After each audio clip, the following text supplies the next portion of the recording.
All Plants was set up by two brothers. They were really enjoying eating more plant-based stuff, and they were having really great experiences when they were at restaurants or eating out, or when they had time to make stuff. But on the flip side, when they didn't have as much time and they were really pressed, the convenient options weren't really there. They either weren't really great or they felt lacking. So the reason All Plants came about was to make it easier for people to eat really great tasting plant-based foods without too much time or effort. The sustainability side is really important to us as a business. It's one of the reasons that we became a B Corp or B Corporation. So all of our really big, important decisions have an element of sustainability.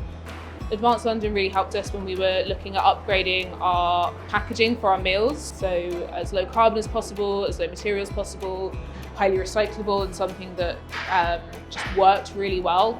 So we've got a difficult product to package and send where it's frozen, going through a network, and it gets bashed around. So we wanted a really robust, really good option that was also ticked all the boxes from a sustainability perspective.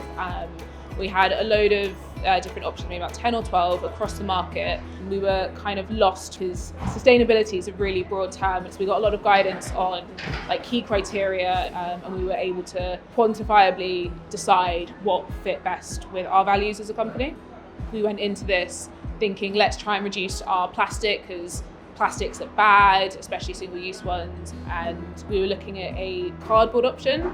And when we were looking into a lot of the sustainability metrics, so for example, like 100% cardboard options that would be technically compostable, wouldn't be able to be recycled because of food staining. And then when we were looking at different plastic options, we found an option that had a really high recycled content.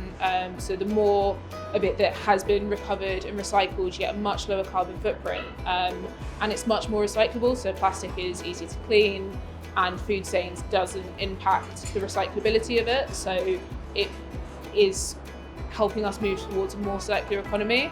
And while the act of recycling feels really good for consumers, people love feeling that I've put this in recycling, I've done my bit. The reality is, if we're not using recycled materials as well, we're not driving that economy for more people doing that. Some of these recycled materials may not end up getting recycled. So we need to do it from both ends, not just the consumer throwing something away, but also making sure that we're recovering it and reusing it and trying to make it more circular overall, not just at the end of its life.